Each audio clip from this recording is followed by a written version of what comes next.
बिस्मिल्लाहिर्रहमानिर्रहीम। Students, lecture number 2। बेटा, last lecture के अंदर हमने इंट्रोडक्शन टू बायोलॉजी को सीखा था, लर्न किया था, और उसके बाद relationship of biology with other sciences भी पढ़ा था हमने, लॉन्ग क्वेश्चन है। उसके बाद लेक्चर नंबर 2 हम स्टार्ट करेंगे पेज नंबर 5 से। ठीक है, पेज नंबर 5 पर हमारे पास है कैरियर्स इन बायोलॉजी। कैरियर्स का मतलब क्या होता है, मीनिंग क्या है कैरियर्स का? कैरियर मीन होता है ऑक्यूपेशन, पेशे, बायोलॉजी से मुंसलिक पेशे। अब जो बंदा बायोलॉजी, जैसे हम बात करते हैं 9th के अंदर हम बायो रखते हैं, फिर 10th में भी हम बायो ही पढ़ते हैं, फर्स्ट ईयर में फिर बायो, सेकेंड ईयर में फिर बायो। तो सेकेंड ईयर के बाद हम फिर आगे जो है हायर क्लासेस के अंदर जाते हैं, वो फिर डिफरेंट कैरियर्स आ जाते हैं, उसके अंदर मुख्तलिफ शोबे हैं, मुख्तलिफ पेशे हैं। तो वो डिफरेंट जो कैरियर्स हैं उनको आज हम स्टडी कर लेंगे। सबसे पहले जो है एफएससी के बाद जो हम एंट्री टेस्ट की तैयारी करते हैं, एंट्री टेस्ट के बाद हम एमबीबीएस में एडमिशन लेते हैं, तो उस कैरियर को अकॉर्डिंग टू बायोलॉजी के मुताबिक हम उसको क्या नाम देते हैं। तो देखें, सबसे पहले स्टूडेंट्स हमारे पास पहला है मेडिसिन और सर्जरी। अब देखो, मेडिसिन और सर्जरी का स्टूडेंट करता क्या है, एमबीबीएस। ठीक है, अब एमबीबीएस हम बात करें मेडिसिन और सर्जरी के अंदर, मेडिसिन और सर्जरी, जैसा कि हम कोई बीमार हो जाता है, ठीक है, कोई भी बीमारी लग जाती है हमें, या टेम्परेचर हो जाता है, हम डॉक्टर के पास जाते हैं, डॉक्टर हमें मेडिसिन देते हैं। ठीक है, या फिर हम बात करें जैसे सर्जरी की, मेडिसिन अद्वियात का लेना, जैसे हम डायग्नोसिस कराते हैं, चेकअप कराते हैं, तशखीस होती है। और इसी तरह हम अगर बेटा सर्जरी की बात करें तो सर्जरी मीन होता है कोई भी ऑपरेट होना, जैसे किडनी स्टोन। किडनी स्टोन क्या है? जैसा कि किडनी के अंदर स्टोन, पत्थर का बन जाना, किडनी स्टोन, ठीक है, कहते हैं उसको। अब इस किडनी स्टोन को रिमूव करने के लिए, निकालने के लिए, ठीक है, हम क्या करते हैं, ऑपरेशन, सर्जरी करवाते हैं। तो हम तो कह सकते हैं उसको ऑपरेशन सर्जरी।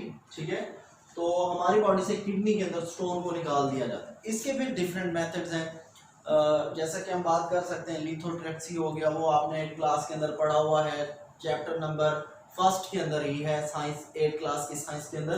तो स्टूडेंट्स, आगे हम अगर अपनी बात को बढ़ाएं, जैसे कि किडनी ट्रांसप्लांट हो गया, ठीक है, रिप्लेस करना, तो ये सारी चीजें हम कौन से कैरियर ऑफ बायोलॉजी के अंदर सीखते हैं, मेडिसिन और सर्जरी के अंदर। उसके बाद सेकंड हमारे पास जो है बेटा, सेकंड जो हमारे पास कैरियर है वो है फिशरीज। ठीक है,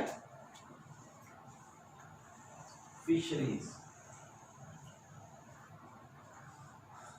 तो फिशरीज की अगर हम बात करें, मछलियां पालना, ठीक है, इनहेंसिंग करना, मछलियों की, फिश की प्रोडक्शन को इनहेंस करना, बढ़ा देना। ठीक है, हम यहाँ पर बात कर सकते हैं कि फिशरीज, फिश फॉर्म बनाना, बड़े बड़े फिश फॉर्म बनाकर वहां पर फिश फॉर्म के अंदर enhancing the production of fishes, मछलियों की प्रोडक्शन को बढ़ाना, ज्यादा करना। ठीक है, तो इस कैरियर को हम कह सकते हैं फिशरीज। और इसका जो रिलेशनशिप है हमारे पास ज़ूलॉजी के साथ आ जाता है, ज़ूलॉजी जो कि बायो का एक डिवीजन है। उसके बाद हम बात करें थर्ड जो हमारे पास है, थर्ड इसका जो कैरियर है वो है एग्रीकल्चर।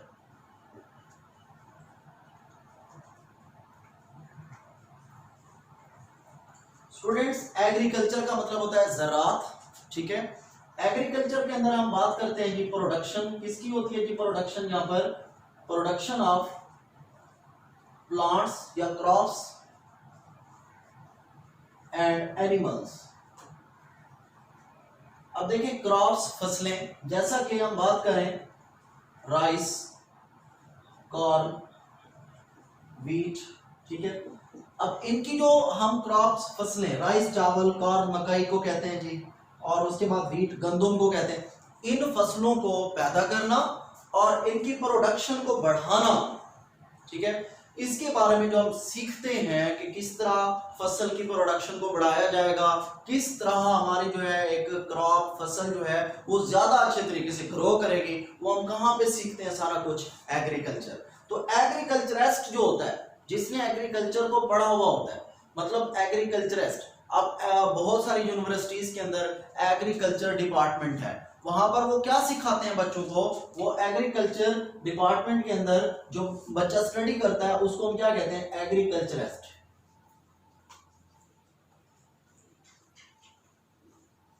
अब एग्रीकल्चरिस्ट जो होता है वो एग्रीकल्चर के बारे में सीखता है, कि ज़राअत के बारे में सीखता है, जैसा कि राइस की एक क्रॉप है, फसल है, उसकी इनहेंसिंग प्रोडक्शन कैसे करनी है, उसकी तादाद को कैसे बढ़ाना है, कौन से केमिकल्स देने हैं, कौन से जो है फर्टिलाइजर्स देने हैं, तो इस तरह वो उसकी तादाद में इजाफा कर सकता है। उसके बाद हम बात करें एनिमल्स की। एनिमल जो है एनिमल्स को जैसे बफेलोज हो गई, काऊ हो गई, ठीक है, काऊ बफेलोज वगैरह को पालना और इनके जो है बड़े बड़े फार्म बनाना, ठीक है, कैटल फार्म बनाकर इनके बड़े पैमाने पर जो है हम कह सकते हैं कि काऊ की नस्ल को अपने पास रखना और उनसे मिल्क और मीट जो है वो ऑब्टेन करना, हासिल करना। तो इस तरह ये एग्रीकल्चर में आ जाता है। इसी तरह एक नेक्स्ट जो है हमारे पास कैरियर, ठीक है, उसका नंबर हम दे देते हैं, लेकिन वो कैरियर टाइप है किसकी? एग्रीकल्चर की। तो वो टाइप क्या है? Animal husbandry. अब बेटे देखें, एनिमल हस्बेंड्री जानदारों को पालना, ठीक है, बड़े बड़े फार्म बनाना, जैसे कि पोल्ट्री फार्म होते हैं, जैसे कि फिश फार्म होते हैं, जैसा कि हमारे पास है कैटल फार्म, बड़े बड़े मवेशियों के, जैसे बकरियां पालना, जैसा कि काऊ गाय भैंसें पालना, बड़े बड़े फार्म बनाना, फार्म बनाकर वहां पर एनिमल हस्बेंड्री जानदारों की देखभाल करना और उनको प्रॉपर फूड देना, फूड देकर ये चीज ये ऐसा कैरियर है जिसके अंदर आप ये कह सकते हैं कि जानदारों की तादाद में इजाफा करना, ठीक है, उनकी प्रोडक्शन को फास्टली ज्यादा से ज्यादा उनकी प्रोडक्शन कराना, ठीक है। तो ये आ जाता है हमारे पास एनिमल हस्बेंड्री। पालतू डोमेस्टिक जो एनिमल होते हैं, जैसा कि पालतू जानदार, जैसे कि गोट हो गई, काऊ हो गई, इन पालतू जैसे हैन, ठीक है, तो इनके बड़े बड़े फार्म बनाकर इनकी प्रोडक्शन में इजाफा करना, उनसे मिल्क, एग्स, जैसे हैन से एग्स और मीट मिलता है हमें, जैसा कि गोट, काऊ, बफेलो से हमें मिल्क और मीट, गोश्त हम हासिल कर सकते हैं। तो ये एनिमल हस्बेंड्री एक ऐसा कैरियर है। उसके बाद हम बात करें नेक्स्ट, फिफ्थ जो है वो हमारे पास है हॉर्टिकल्चर, ठीक है। हॉर्टिकल्चर के अंदर हम डिस्कस करेंगे, एनिमल हस्बेंड्री के बाद है हॉर्टिकल्चर।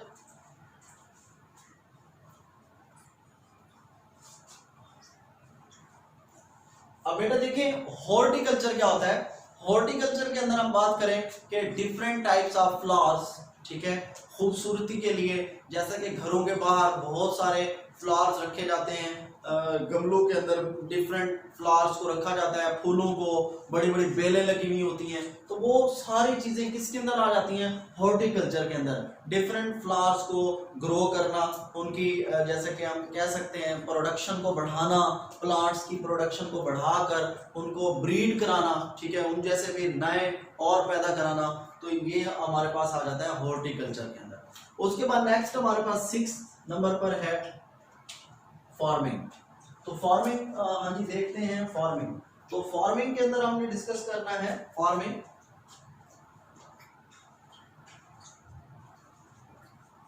ठीक है। फार्मिंग जैसे नर्सरी होती है बहुत बड़ी, वो एक बहुत बड़ा फार्म है, तो वहां पे डिफरेंट टाइप्स ऑफ प्लांट्स को रखा जाता है। वहां पे हम जो सा भी पौधा लेना चाहते हो तो हम नर्सरी पे चले जाते हैं, हमें मिल जाता है, वो भी एक बहुत बड़ा फार्म है।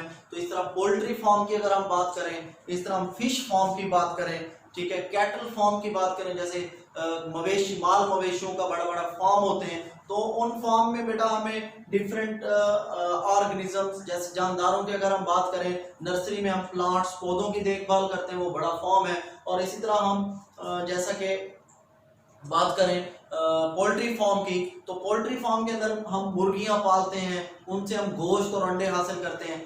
दोनों चीजें हमें प्रोटीन प्रोवाइड करती हैं हमारी बॉडी को, तो हम जब उनको ईट करते हैं सिंपली ये फार्मिंग हो गया। उसके बाद आगे है फॉरेस्ट्री, ठीक है।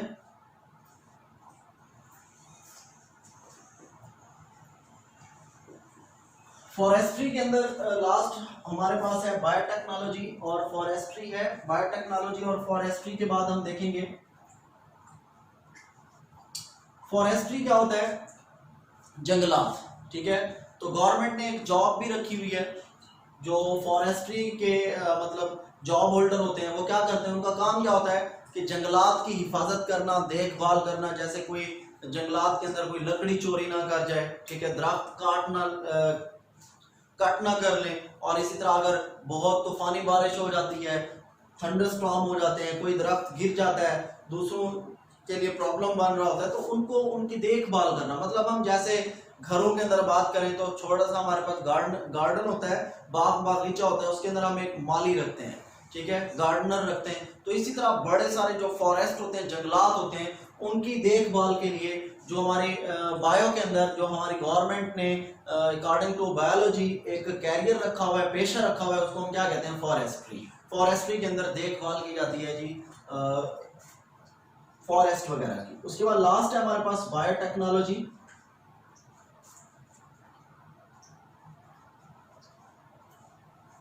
तो देखिए बायोटेक्नोलॉजी का मतलब क्या होता है, वेलफेयर ऑफ मैनकाइंड के लिए, इंसानियत के फायदे के लिए बहुत सारे प्रोडक्ट्स को बनाना।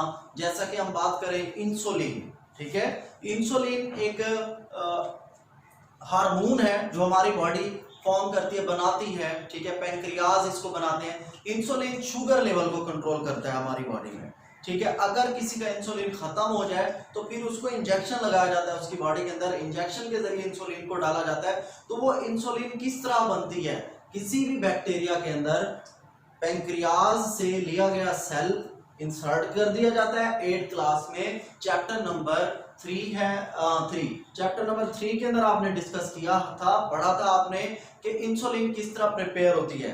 तो वो बैक्टीरिया के अंदर पैंक्रियाज का हार्मोन, मतलब पैंक्रियाज का सेल डालकर बैक्टीरिया से इंसुलिन प्रोवाइड की जाती है, वो भी एक बायोटेक्नोलॉजी प्रोडक्ट है। तो इस तरह मैनी प्रोडक्ट्स आजकल के टाइम में बनाए जा रहे हैं जिनसे वेलफेयर ऑफ मैनकाइंड, इंसानियत को फायदा हो रहा है। तो ये हमारे पास कैरियर्स हैं, ये कैरियर्स लॉन्ग क्वेश्चन आ सकता है पेपर में, हाईलाइटिंग के लिए बता देता हूं आपको।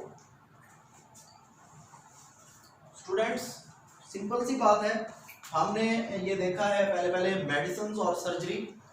मेडिसिन और सर्जरी जो है वो आपने किडनी एंड लीवर ईटीसी तक करना है, लास्ट लाइन नहीं करनी इसकी।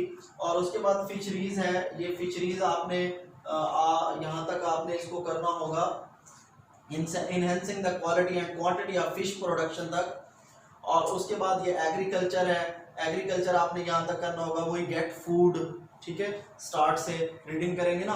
This profession deals with the food crops and animals which are the source of food and agriculturist work for the betterment of crops like wheat, rice, corn, etc and animals like buffalo, cow from which we get food, यहाँ तक। और उसके बाद animal husbandry है, first line full and second line sheep, ठीक है, etc तक। और उसके बाद हॉर्टिकल्चर है, ये आपने करना होगा, फर्स्ट लाइन फुल, सेकंड भी फुल, थर्ड में प्लांट्स लिखा हुआ है वहां तक। और उसके बाद फार्मिंग, ठीक है, तो फार्मिंग आपने फुल ही करना होगा कंप्लीट। और उसके बाद फॉरेस्ट्री है, फॉरेस्ट्री भी आप कंप्लीट कर लें। और बायोटेक्नोलॉजी जो है वो आपने नेक्स्ट पेज पर है हमारे पास, एंड तक ये आपने बायोटेक्नोलॉजी देखना होगा।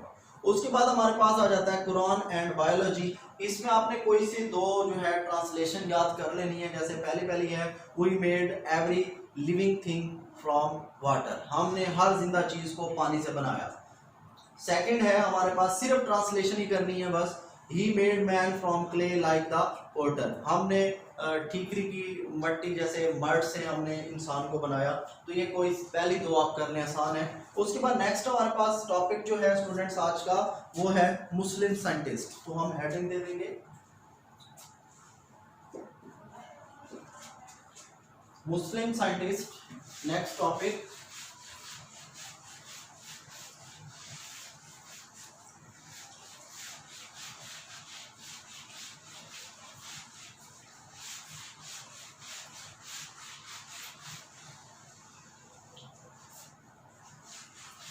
पेज नंबर 7 पर मुस्लिम साइंटिस्ट की बात करेंगे हम।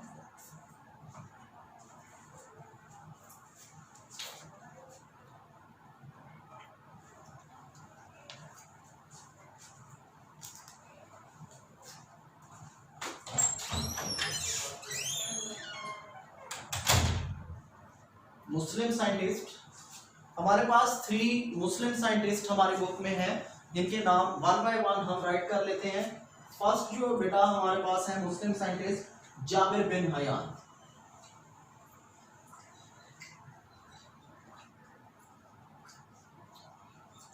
जाबिर बिन हयान की अगर हम बात करें तो ये 1721 में बॉर्न हुए और 815 में डेथ हुई। उसके बाद हम बात करें Jabir bin Hayyan.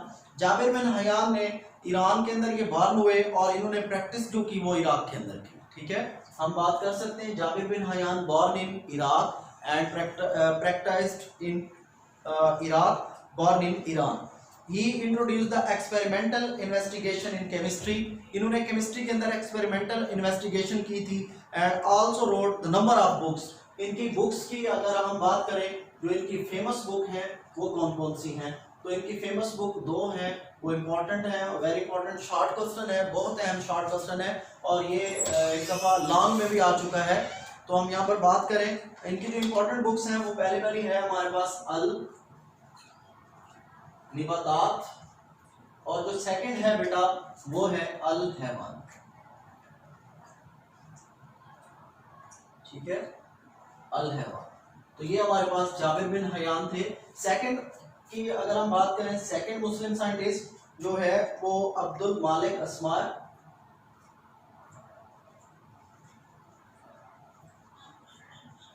Abdul Malik अस्माई,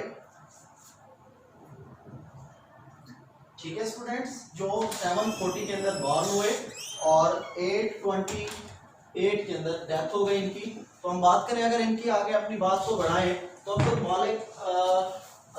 मालिक अस्माई ने considered as a Muslim scientist. ठीक है, इन्होंने बहुत सारी बुक्स को स्टडी किया, जैसा कि इनकी फेमस बुक्स जो हैं वो फेमस बुक हम यहाँ पर स्टूडेंट्स बात कर ले फेमस बुक्स की। तो हमारे पास इनकी जो फेमस बुक्स हैं वो हम राइट कर लेंगे। तो फेमस बुक्स नंबर 1 पे है स्टूडेंट्स अल अबल,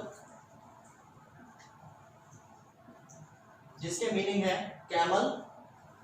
ठीक है, मतलब ऊंट। और उसके बाद है सेकंड जो है वो हमारे पास है अल खेल, जिसका मतलब है हॉर्स, घोड़ा।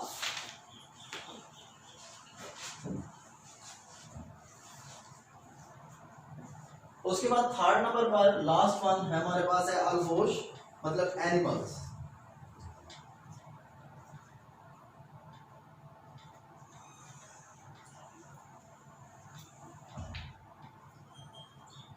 और इसी तरह हम बात करें फोर्थ पर खल्कल इंसान, मतलब इंसानियत के बारे में इन्होंने स्टडी किया था।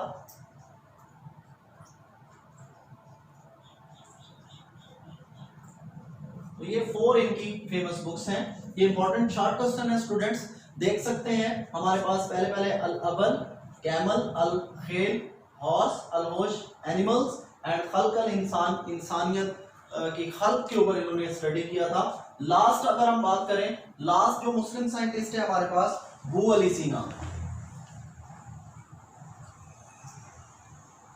ठीक है, अबू अली सीना की अगर हम बात करें तो इनको वेस्ट के अंदर, यूरोप के अंदर आज भी अवेसीना के नाम से जाना जाता है। ये बहुत बड़े साइंटिस्ट थे, honour the founder of medicine, इनको मेडिसिन का बानी भी कहा जाता है। तो 980 में बॉर्न हुए और 1037 में इनकी डेथ हुई। तो देखिए स्टूडेंट्स, आगे हम बात करें, इनकी जो फेमस बुक्स हैं वो 2 हैं, 1 ही है इनकी फेमस बुक। तो वो फेमस बुक की अगर हम बात करें तो वो कौन सी है? इनकी फेमस बुक जो है और नंबर 1 हम बात कर लेते हैं यहाँ पर अल कानून,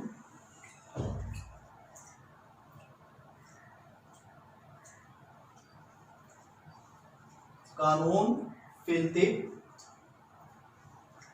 ठीक है, तो ये इनकी जो बुक है नाउन एज अ कानून ऑफ मेडिसिन। ठीक है, तो ये कह सकते हैं इसका मतलब जो है कानून ऑफ मेडिसिन, ठीक है, अद्वियात का कानून, प्रिंसिपल असूल। क्योंकि इन्होंने अवेसिना, मतलब इनको यूरोप के अंदर कहा जाता है, इन्होंने अद्वियात के ऊपर बहुत सारे इन्वेंशंस की थी, मतलब मेडिसिन को इंट्रोड्यूस कराया था, अद्वियात जो आज हम इस्तेमाल करते हैं। तो हम यहाँ पर बात करेंगे, तीनों के तीनों शॉर्ट में भी आ सकते हैं, एज अ शॉर्ट क्वेश्चन इनको हाईलाइट करोगे, Jabir bin Hayyan, Abdul Malik अस्माई और बू अली सीना। लास्ट टाइम के पेपर के अंदर ये लॉन्ग क्वेश्चन भी आ चुका है स्टूडेंट्स। लॉन्ग क्वेश्चन में मुस्लिम साइंटिस्ट की हेडिंग देकर ये तीनों लिखोगे आप, इंपॉर्टेंट लॉन्ग भी है और तीनों सेपरेट शॉर्ट क्वेश्चन में भी आ सकते हैं स्टूडेंट्स। उसके बाद हम बात करेंगे नेक्स्ट पेज नंबर 7 पर हमारे पास है सब एटॉमिक एंड एटॉमिक लेवल, ठीक है। लेवल ऑफ ऑर्गेनाइजेशन हमारा नेक्स्ट टॉपिक है, level of organisation.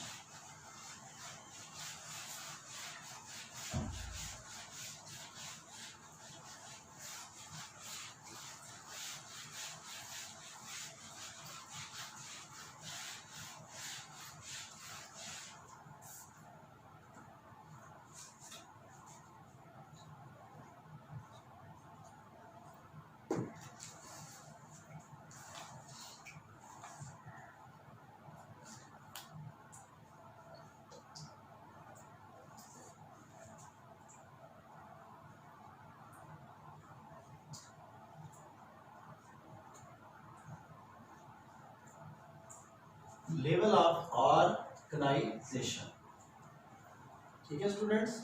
Level of organisation की अगर हम बात करें तो इसके अंदर सबसे पहले लेवल, तंजीम के दर्जात, मतलब तंजीम किस तरह हम बात कर सकते हैं कि किसी चीज को बनाना, कि कोई चीज अगर बनी हुई है तो वो किस स्टेप से बनी हुई है, कौन कौन से स्टेप उसके अंदर जो है हमने फॉलो किए थे।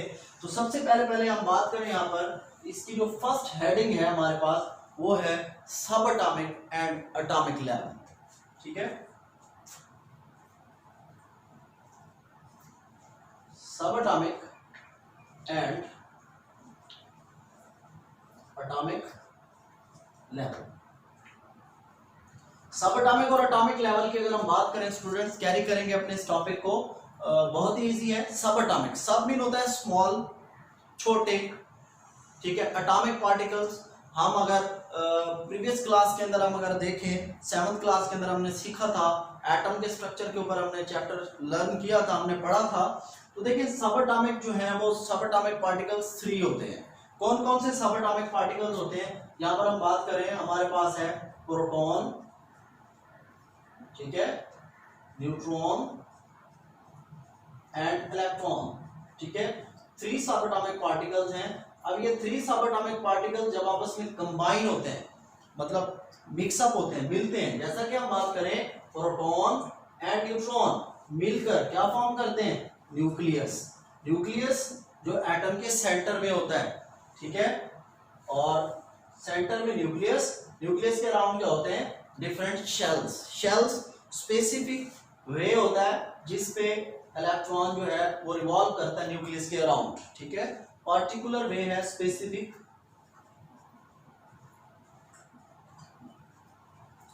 पार्टिकुलर वे जिसके ऊपर जिसको ऑक्युपाई करता है इलेक्ट्रॉन।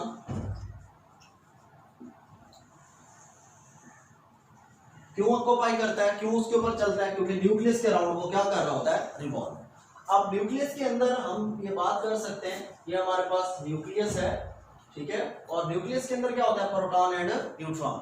इलेक्ट्रॉन न्यूक्लियस के अराउंड क्या कर रहे होते हैं, रिवॉल्व कर रहे हैं। तो ये पूरा एक स्ट्रक्चर हमने ड्रा किया, ये किसका स्ट्रक्चर है, एटम का।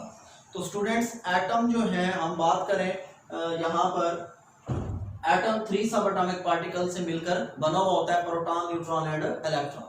नेक्स्ट कैरी करेंगे हम यहाँ पर बात करें मैटर, ठीक है। मैटर क्या होता है, matter anything that has mass and occupied space, anything that has mass and occupied space, ऐसी चीज जो वजन रखे और जगह घेरे उसको हम क्या कहते हैं, मैटर, ठीक है। तो आगे हम अपनी बात को कैरी करें तो मैटर जो है वो इसका बिल्डिंग यूनिट, मैटर का बिल्डिंग ब्लॉक,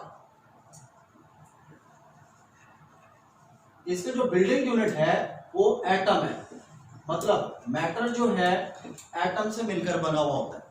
तो मैटर के अंदर जो एटम होते हैं वो सेपरेट नहीं होते, अलग नहीं होते। एटम जब आपस में कंबाइन होते हैं बेटा, तो वो क्या फॉर्म करते हैं, एटम्स कंबाइन होकर क्या बनाते हैं, एटम के कंबाइन होने से, मिलने से एलिमेंट्स बनते हैं। क्या बनते हैं, एलिमेंट्स। एलिमेंट्स की डेफिनेशन केमिस्ट्री के चैप्टर नंबर 1 के अंदर हमने सीखी थी। Substance that made up of same type of atom having same atomic number but it can not decompose, इनको तोड़ा नहीं जा सकता। तो एलिमेंट्स जो हैं वो एटम्स के कंबाइन होने से फॉर्म होते हैं।